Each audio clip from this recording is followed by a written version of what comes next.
Аварийность на дорогах и наркомания – одни из самых острых проблем в республике на сегодняшний день, требующих комплексных мер, в том числе и от руководства субъекта. Махмуд Али Калиматов сам возглавляет антинаркотическую комиссию и часто, встречаясь с молодежью, активно поднимает злободневные темы и делится планами по стабилизации сложившейся обстановки. Согласно данным, приведенным главой Ингушетии, за прошлый год правоохранителями изъято 57 килограммов наркотических средств. Привлечено к уголовной ответственности 236 человек. Для сравнения, за 2021 год их было 201. Из 259 зарегистрированных преступлений 142 относятся к категории тяжких и особо тяжких. Это на 46% выше совершенных деяний в 2021 году. За 2022 год было составлено 710 административных протоколов об употреблении и незаконном обороте наркотиков. Изъято 101 тысяча наркотических доз, то есть расфасованные наркоторговцами свертки приходились на каждого пятого жителя республики. Говорю вам, город Самара, 1,5 миллиона город. Максимально что-то вы изымали, я по статистике помню, 16 килограмм, 1,5 миллиона будет. У нас 57. Значит, задержанные отсюда с Омска, Казани, с Питера, вот эти вот специалисты, закладчики, сюда приезжают, садятся, и это ужас какой-то. Я в камеру, не знаю, видели, нет. Я прямо говорил просьбой, дича алымнах, а здесь душрак. Дождок, тинуш дождевый. Все знают, где у нас продается. Все знают. Дома, фамилии, кто продает. Я просто сказал и попросил. Такой где за междик. Зёх тиножди. Молок тейп дали. Дикен мудач молчич. Это я 3 раза уже за эти 2 года говорю. Сану Энди. Я понимаю так, и я это говорю. Ты ждать волочи, вот ты хлеб берешь, кушаешь у них, чай пьешь, конфету. Это все за деньги от реализации наркотиков. Дождека, хамдецарюн, и тут, Они преступники. И они для меня хуже нелюди. Что нахватишь, что дни жовбать, естественно можно. Цара кусок, а я мягко, мне горло не полезет. И я просил это. Понимаете? У нас нет порицания общества. У нас нет возмущения общества. Вот у нас 8 человек погибло сейчас. Мар 8 молодых людей. И что? Наверное, ролик гуляет еще, да? А? Видели, да? Слышали? Он не понимает, где он, чего он. И их покрывают. Их же друзья, их же братья, их родители.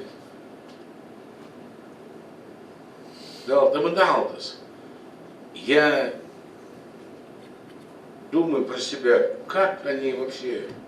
А еще, значит, там же он молодой человек, девушка не видит, он же там поправить, лапстердак, приходит, замуж вышла, сколько таких? Вы знаете, сколько у нас разводится? Иногда в месяц 42 семьи официально. В суде статистику возьмите. И что за жизнь? Муча берешь. Месяц, он уже не человек. Все, двуличие, лицемерие. Это самое страшное в человеке.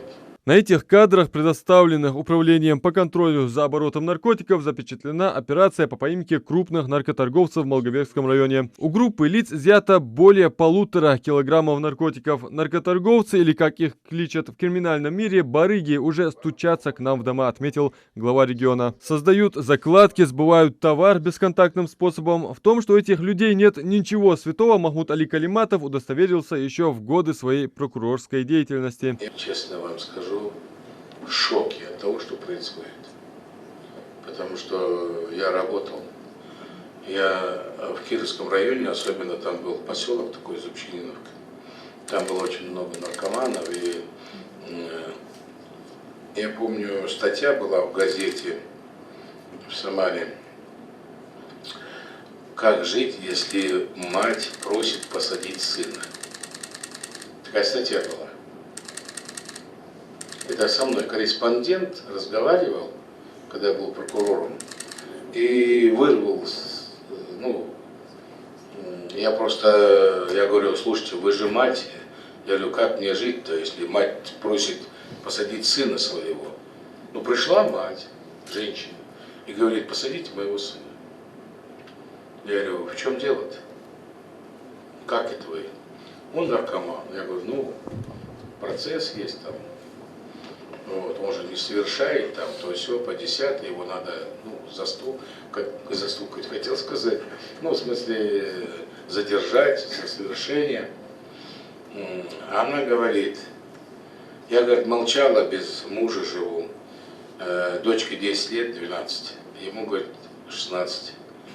Говорит, когда он продал, говорит, почти все в моем доме, в нашем доме, даже, говорит, портфель этой той сестры своей, говорит, и посуду, там все он продавал.